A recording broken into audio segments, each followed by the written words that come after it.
ब्रह्मानन्दं परमसुखदं केवलं ज्ञानमूर्तिं द्वन्द्वातीतं गगनसदृशं तत्त्वमस्यादिलक्ष्यम् एकं नित्यं विमलमचलं सर्वदि साक्षिभूतं भावातीतं त्रिगुणरहितं सद्गुरुं तन्नमामि। गुरुर्ब्रह्मा गुरुर्विष्णु गुरुर्देवो महेश्वरः गुरुसाक्षात् परब्रह्म तस्मै श्रीगुरवे नमः। शङ्करं शङ्कराचार्यं केशवं बादरायणं सूत्रभाष्यकृतो वन्दे भगवन्तौ पुनः पुनः। जयांचे केलिया स्मरण होय सकळ विद्यांचे अधिकरण तेचे वंदो श्रीचरण श्री गुरूंचे तेची नमस्कार आता।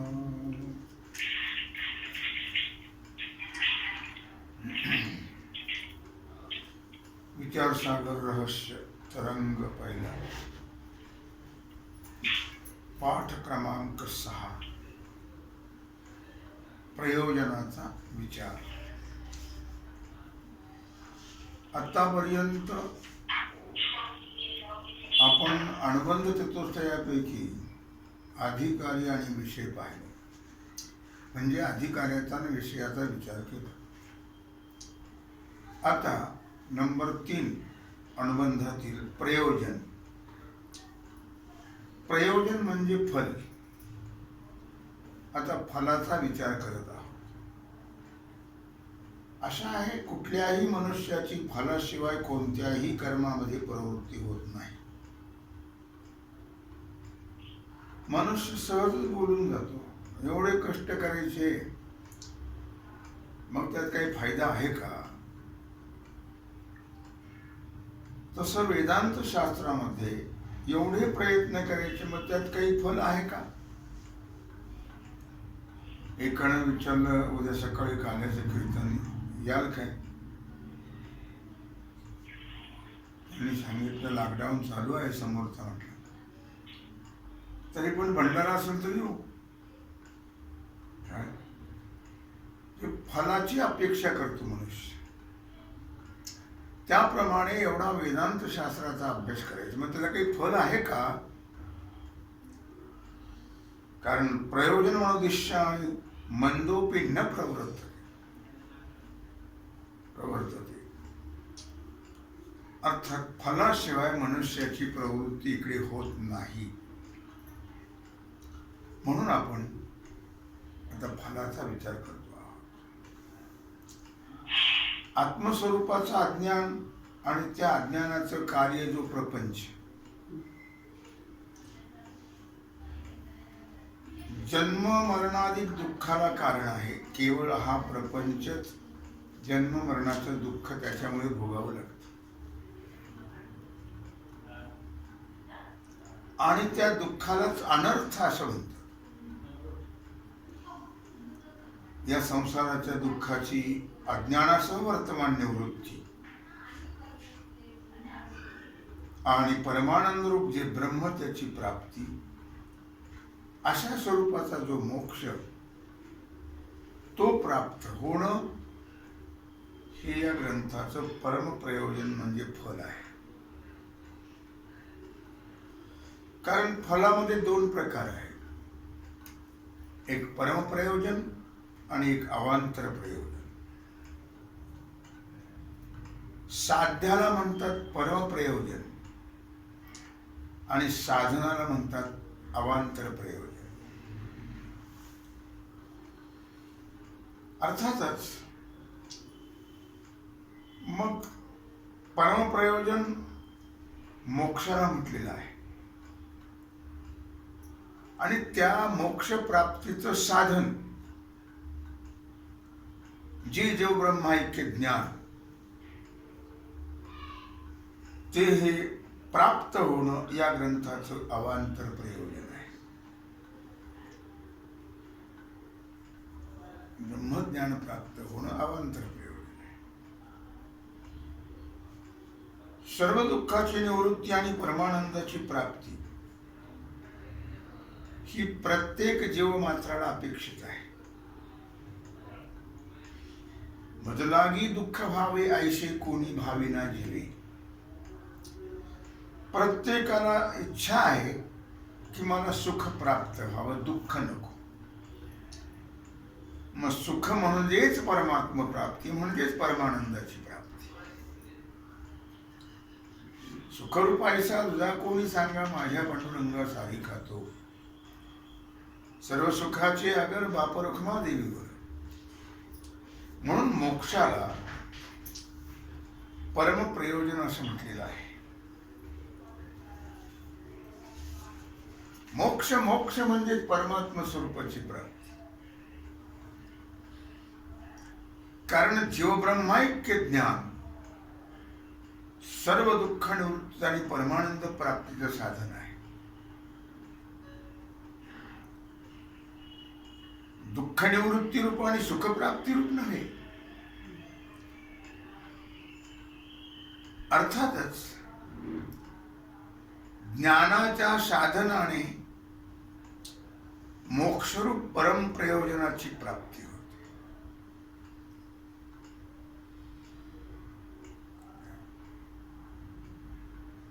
म्हणून मोक्ष हे परम प्रयोजन आहे, फल. आणि ज्ञान हे त्याचं साधन आहे, म्हणून ते अवांतर प्रयोजन आहे. आता संबंधाचं वर्णन, फलाचं वर्णन झालं. आता अनुबंध चतुष्टयामध्ये जो शेवटचा संबंध, त्याचा विचार सांगता आहे. अधिकारी, विषय आणि प्रयोजन या तिन्हीचं स्वरूप लक्षात आलं की संबंध कळणं अवघड नाही. अधिकारी कळला पाहिजे. अधिकारी कळणार म्हणतात विषय काय आहे आणि प्रयोजन काय आहे, म्हणजे फल काय आहे, हे कळलं तर संबंध कळणं अवघड नाही. पण आपण अधिकारी पाहिला, विषय पाहिला. अधिकारी कोण? साधन चतुष्टय संपन्न. विषय अत्यंतिक दुःखाची निवृत्ती आणि परमानंदाची प्राप्ती, आणि फल मोक्ष प्राप्त हो. पहा की अधिकारी हा मोक्षरूप फलाची इच्छा करतो. म्हणून अधिकारी आणि फल या दोन्हीमध्ये प्राप्य प्रापक भाव संबंध आहे. लक्षामध्ये, कारण फल आहे प्राप्य आणि अधिकारी आहे प्रापक, म्हणजे प्राप्त करून घेणारा. आणि फल प्राप्त करून घ्यायचं ते, म्हणून प्राप्य प्रापक भाव संबंध. अधिकारी आणि विचार यांचा कर्तृ कर्तव्य भाव संबंध आहे. अधिकारी आहे कर्ता आणि विचार आहे कर्तव्य, म्हणून दोन्हीचा संबंध आहे कर्तृ कर्तव्य भाव संबंध. तसेच ग्रंथाचा आणि विषयाचा प्रतिपाद्य प्रतिपादक भाव संबंध आहे. यामध्ये ग्रंथ हा प्रतिपादक आहे, प्रतिपादन करणारा, सांगणारा, आणि विषय हा प्रतिपाद्य आहे, ज्याचं कथन करायचं आहे, सांगायचं आहे, तो विषय. तो विषय म्हणजे जीवब्रह्मैक्य ज्ञान. तसेच ग्रंथाचा आणि जीवब्रह्मैक्य ज्ञानाचा जन्यजनक भाव संबंध आहे. पण ज्याला उत्पन्न करायचं आहे ते जन्य, उत्पन्न होतं ते, आणि उत्पन्न करणारा जो आहे त्याला जनक असं म्हणतात. मग विचाराच्या द्वारा ग्रंथ हा ज्ञानाचा जनक आहे आणि उत्पन्नकर्त्याला जनक असं म्हणतात, आणि उत्पन्न होणाऱ्याला जन्य म्हणतात. म्हणून जीव ब्रह्माऐक्य ज्ञान हे जन्य म्हणजे उत्पन्न होणार आहे, आणि ग्रंथ हा उत्पन्न करणारा आहे ज्ञान. म्हणून दोघांचा जन्य जनक भाव संबंध आहे. आणखी पुष्कळसे संबंध आहेत, पण इथं जेवढे इथं उपयुक्त आहेत तेवढे घेतलेले आहेत. आता आपण अधिकाऱ्याचं जे अनुबंधाचं जे वर्णन आहे त्याचं पूर्ण झालं. ते आता 4 प्रकार चतुष्टय सांगितले. अधिकारी सांगितला, विषय सांगितला, प्रयोजन सांगितलं आणि संबंध सांगितला. आता अधिकारी पुरुषाला ब्रह्मज्ञानाची साधने. काही शंका तर विचारायचं नाही कळलं तर. मोक्ष इच्छावान पुरुषाला हे 15वं हेडिंग आहे पहिल्या तरंगात.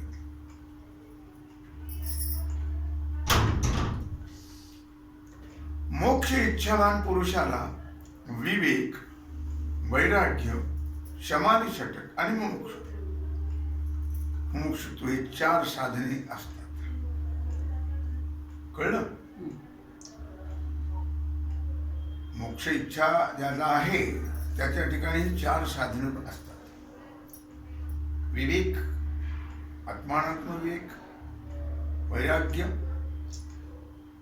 समाधी षटक आणि मोक्ष. त्याशिवाय श्रवण, मनन, निधिध्यासन व तत्वम पदार्थ शोधन ही 4 साधने आहेत. आणखी अगोदरची 4 सांगितले, विवेक, वैराग्य, समाधी षटक आणि मोक्ष. पुन्हा 4 सांगते, श्रवण, मनन, निधिध्यासन आणि तत्वम पदार्थ शोधन. अर्थात श्रवणाला फार महत्व आहे. माऊली ज्ञानराज वर्णन करतात 4थ्या अध्यायामध्ये. तैसा मनाचा मारून करिता आणि इंद्रिया दुःख न देता एथ मोक्षतो असे ऐता श्रवणाची माझी. अर्थात श्रवणाला फार महत्व आहे. श्रवण नवनवीन भक्तीमध्ये श्रवण पहिलं सांगितलेलं आहे. श्रवणं कीर्तनं विष्णुस्पाद सेवनम आर्चनम वंदनम दास्यम सख्यम आत्मनिवेदनम असं म्हटलेलं आहे. अर्थातच ब्रह्मात्मैक्य ज्ञान प्राप्तीलाही 4 अगोदर सांगितले आणि 4 नंतर श्रवण, मनन, निधिध्यासन ही आवश्यक आहेत. म्हणजे एकंदर झाली 8 साधना. आता विवेकाधिक 4 आणि श्रवणाधिक 4 एकंदर किती झाले आता? 8. ही 8 अंतरंग साधने आहेत. अंतरंग म्हणजे जवळची, आणि यज्ञादी कर्म उपासना जी आहे हे ब्रह्मा ऐक्य ज्ञानाची बहिरंग म्हणजे दूरची साधना आहे. आता अंतरंग आणि बहिरंग काय प्रकारे हा पुन्हा जवळचा दूरचं काय प्रकारे तर ते सांगतायत. अगोदर त्यांनी सांगितलं अंतरंग साधन. ही 8 साधनं काय म्हटलं त्यांनी? अंतरंग आहेत आणि जवळची आहेत. तर श्रवणामध्ये किंवा ज्ञानामध्ये 16वं हेडिंग, ज्याचा प्रत्यक्ष उपयोग होतो. श्रवणामध्ये किंवा ज्ञानामध्ये ज्याचा प्रत्यक्ष उपयोग होतो त्याला अंतरंग साधन असं म्हणतात. ती आहे अंतरंग साधनाची व्याख्या. त्याला कंस करा फार. विवेकादी 4 साधने, विवेक, वैराग्य, समाधी, षटक आणि मुमुक्षुता, ही 4 साधने असतील तर त्यांचा श्रवणामध्ये साक्षात उपयोग होतो किंवा आहे. लक्षामध्ये विवेकादी 4 जर असतील तर त्याचा श्रवणामध्ये साक्षात उपयोग आहे. का तर विवेक वैराग्यादी का वाचून विषयासक्त जे बहिर्मुख पुरुष असतात त्यांना श्रवण घडत नाही.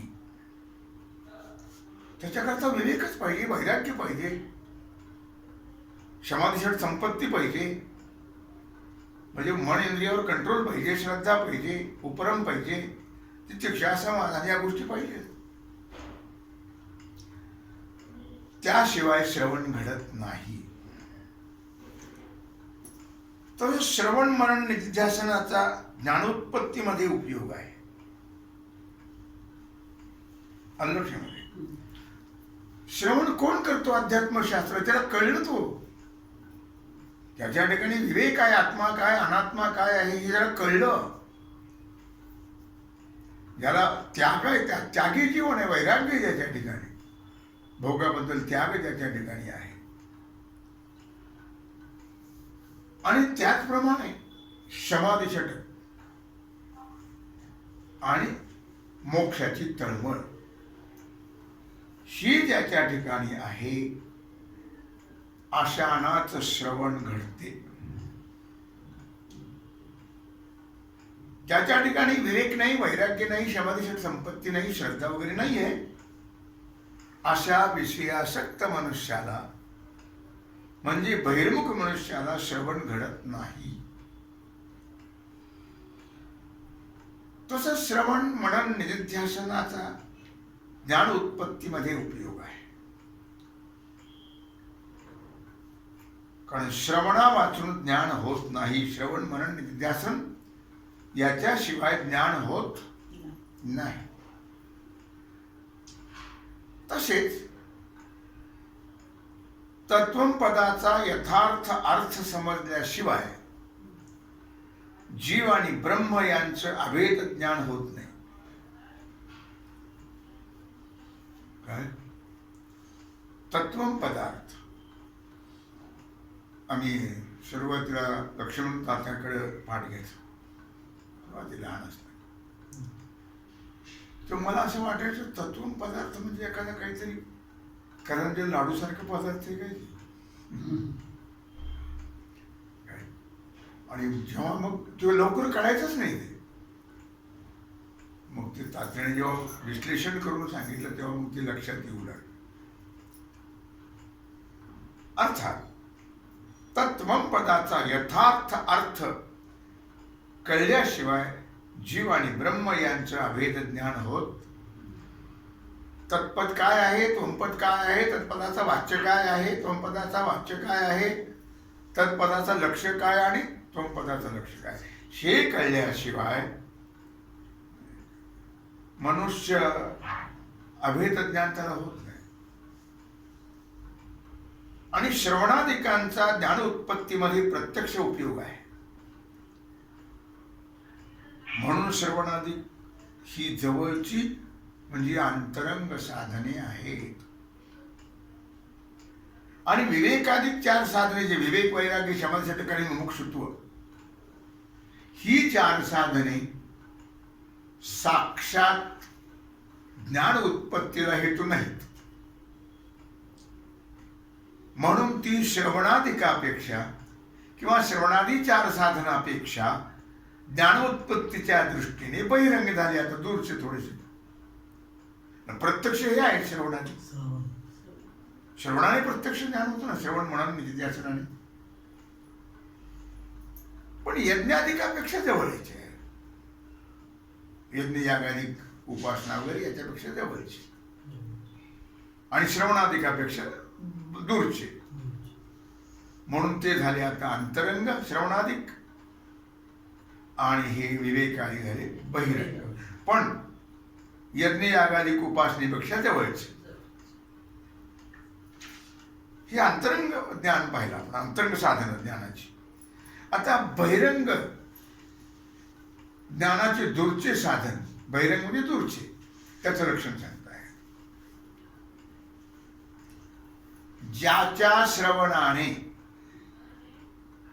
किंवा ब्रह्मात्मैक्य ज्ञान उत्पत्तीमध्ये प्रत्यक्ष उपयोग नसून अंतःकरण शुद्धी किंवा अंतःकरणाची स्थिरता एवढंच ज्याचं फल असतं त्याला म्हणतात बहिरंग साधन. ही आहे बहिरंग साधनाची व्याख्या. काय म्हटलं की ज्याच्या श्रवणामध्ये किंवा ब्रह्मात्मैक्य ज्ञान उत्पत्तीमध्ये प्रत्यक्ष उपयोग नाही, अंतःकरण शुद्धी किंवा अंतःकरणाची स्थिरता एवढंच त्याचं फल आहे, त्याला बहिरंग साधन म्हणतात. थोडं दूरचं. यज्ञादी कर्म आणि उपासना यांचं हे फल आहे. यज्ञादी कर्म उपासनेने अंतःकरणाची शुद्धी होते आणि स्थिरता होते, म्हणून ही बहिरंग आहे. आणि उपासनेचं वगैरे फल हे आहे. उपासनेने काय होतं? चित्त शुद्ध होत, अंतःकरण शुद्ध होत आणि अंतःकरण शुद्ध झाल्यानंतर त्या ज्ञान होतं त्या अंतःकरणामध्ये आणि मग मोक्ष प्राप्त होतो. म्हणून बहिरंग साधने सांगितली.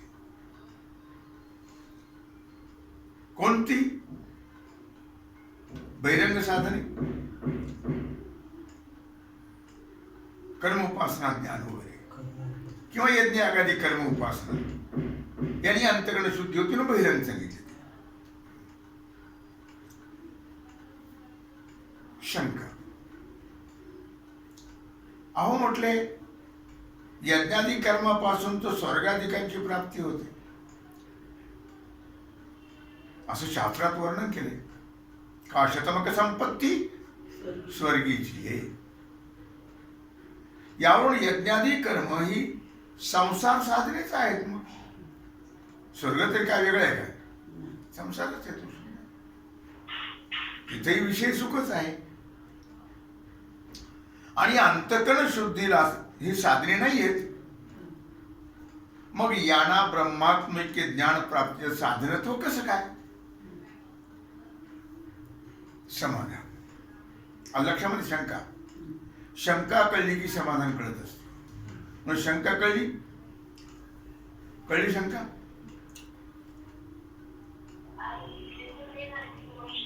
समाधान. संसार प्राप्तीच्या इच्छेने यज्ञादी कर्म केले तर सकाम पुरुषांना यज्ञादी कर्म ही संसार साधने आहेत. ज्या इच्छेने कराल तसं होईल ते. परंतु निष्काम पुरुषांना अंतःकरण शुद्धीद्वारा यज्ञादी कर्म ज्ञानाला कारण आहेत. आलं लक्षामध्ये? म्हणून ती ज्ञानाची बहिरंग साधने आहेत. आलं लक्षात? कळलं? अंतरंग आणि बहिरंग साधन. आता अधिकाऱ्याचं कर्तव्य. आपण आज काय पाहिला विषय? आज प्रयोजन पाहिला, फल, नंतर संबंध पाहिला. लक्षात ठेवा. नंतर अधिकारी पुरुषाला ब्रह्मज्ञानाची साधने कोणती आहेत त्याचा विचार केला. त्यानंतर अंतरंग बहिरंग साधन. अंतरंग कशाला म्हणावं, बहिरंग कशाला म्हणावं याचा विचार केला आपण. आणि आता अधिकाऱ्याचं वर्णन करायचं आहे. तो विषय आणि आजची सेवा. भगवत चरणी समर्पित करून राहिलेला जो सेवेचा भाग आहे तो आपण उद्या पाहू. पुंडलीकवरदे हर विठ्ठल श्री ज्ञानदेव तुकाराम पंढरीनाथ भगवान की, श्री सद्गुरु ज्ञानेश्वर महाराज, श्री जगद्गुरु तुकाराम महाराज की जय, श्री सद्गुरु जोग महाराज की जय, श्री सद्गुरु साखरी महाराज की जय.